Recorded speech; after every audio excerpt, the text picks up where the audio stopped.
मान्यवर, अभी एक फैशन हो गया है, आम्बेडकर आम्बेडकर आम्बेडकर आम्बेडकर आम्बेडकर आम्बेडकर। इतना नाम अगर भगवान का लेते तो 7 जन्मों तक स्वर्ग मिल जाता।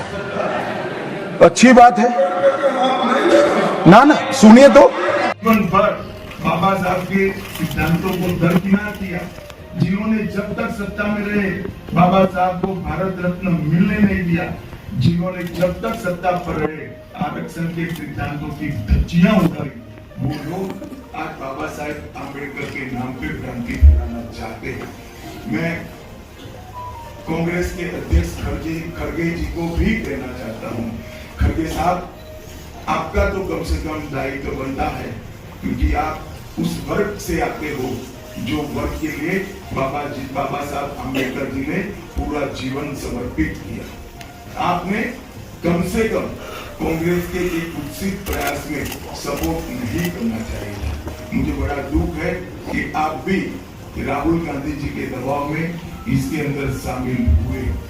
मित्रों, आज उत्तर प्रदेश की विधानसभा में भी काफी हंगामा देखने को मिला और विधानसभा सत्र की कार्यवाही अनिश्चितकाल के लिए स्थगित कर दी गई, जिसमें विपक्ष ने काफी जोरदार हंगामा किया। अभी हम आपकी बात कराते हैं पल्लवी पटेल जो कि समाजवादी पार्टी की नेता हैं, उन्होंने क्या आरोप लगाया है कद्दावर नेता भारतीय जनता पार्टी के सुरेश खन्ना जी के ऊपर। उन्होंने कहा, सुरेश खन्ना जी ने मुझे आश्वासन दिया था कि कल उनको सदन में बात रखने का मौका दिया जाएगा और विधानसभा अध्यक्ष सतीश महाना जी के प्रतिनिधि के रूप में प्रमुख सचिव विधानसभा आए थे और इतने सीनियर ब्यूरोक्रेट के आश्वासन देने के बाद और इतने सीनियर नेता के आश्वासन देने के बाद उन्होंने रात में 11 बजे अपना धरना समाप्त किया, लेकिन उनको बोलने का अवसर नहीं दिया गया। उन्होंने यह भी कहा है कि आशीष पटेल ने जैसे कहा कि वो सरकार का अंग है, अगर सरकार के ऊपर कोई कंकड़ पत्थर मारेगा तो उसको उसका जवाब दिया जाएगा। तो उन्होंने हंसते हुए मीडिया कर्मियों से यह कहा कि आप लोग यह देखिएगा कहीं ऐसा ना हो कि आपकी तरफ भी कंकड़ पत्थर चलने लगे। यह कहना था पल्लवी पटेल का। भी आपकी बात कराते हैं क्योंकि यहाँ पे तमाम ऐसे विधायक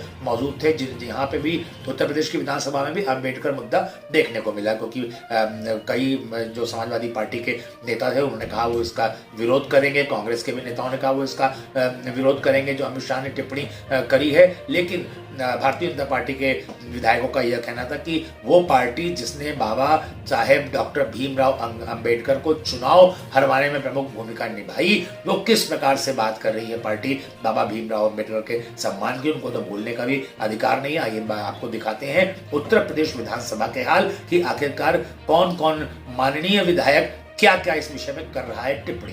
बहुत बड़ी खबर उत्तर प्रदेश की राजधानी लखनऊ से। लड़ाई हार गई। देखिए, मैं यही तो कह रही हूँ, चोर चोर मौसेरे भाई।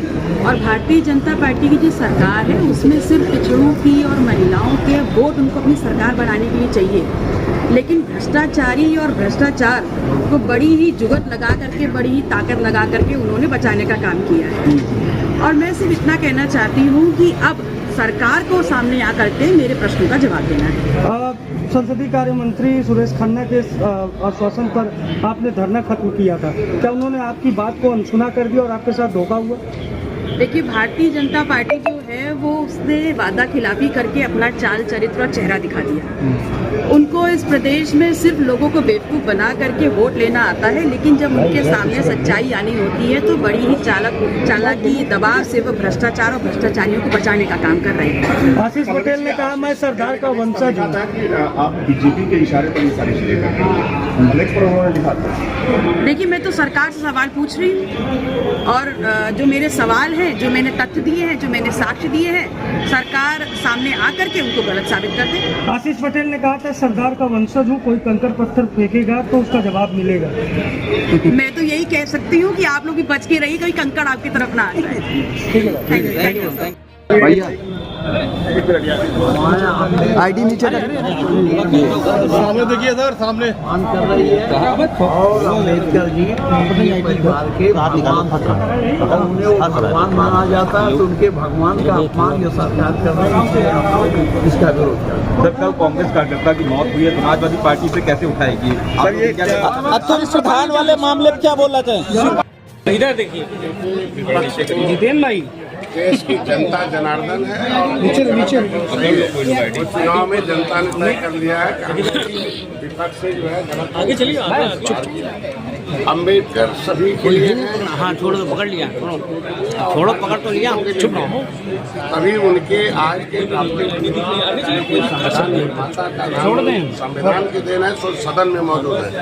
जो अमर्यादित भाषाओं का टिप्पणी कर रहे हैं लोग, संविधान में संशोधन करने के लिए संविधान नहीं बना था। और सबसे ज्यादा संशोधन किसने किया है? कचोलकर को, उन्हीं अम्बेडकर के सेवक को तोड़कर कांग्रेस ने चुनाव लड़ाया था और उन्हें हरवा दिया था। डॉक्टर जोगेंद्र मंडल निषाद जो थे, प्रधानमंत्री थे, कृषक पार्टी और जो मुस्लिम लीग के समझौतों से वेस्ट बंगाल से, वहाँ से चुनाव हमारे निषाद जी जो जोगेंद्र मंडल थे अपना इस्तीफा दिए, तब अम्बेडकर को संविधान सभा में भेजे थे। कांग्रेस को इतिहास समझना चाहिए। हमारे आरक्षण की व्यवस्था अम्बेडकर जी ने लिखा है और आरक्षण को किस तरीके से कांग्रेस ने सत्यानाश किया सबको पता है। हमसे जीता जागता उदाहरण कोई नहीं होगा कि मुकुल वासनी और शैलजा उन्हीं के मंत्री हैं। और आरक्षण की फाइल, पब्लिक फाइल 74/4/1950 गायब किसने कराई है? उनके खिलाफ मुकदमा हमने लिखवाई नई दिल्ली संसद भवन मार्ग में। तो ये भेदभाव करने का काम कांग्रेस कर रहा है। अम्बेडकर की आत्मा के साथ दर्द देने का काम कांग्रेस कर रहा है और अम्बेडकर के सपने को साकार करने का काम हमारी सरकार कर रही है। आप देखते होंगे, इसीलिए पिछड़ों दलितों के साथ हमारी सरकार कर रही है। आगे लगा लो भैया आईडी देखिए सर सामने और अम्बेडकर जी पीड़ित परिवार के भगवान थे और उन्हें वो भगवान माना जाता है, तो उनके भगवान का अपमान ये सरकार कर रही है, इसका विरोध। जब कल कांग्रेस कार्यकर्ता की मौत हुई है, समाजवादी पार्टी से कैसे उठाएगी आप?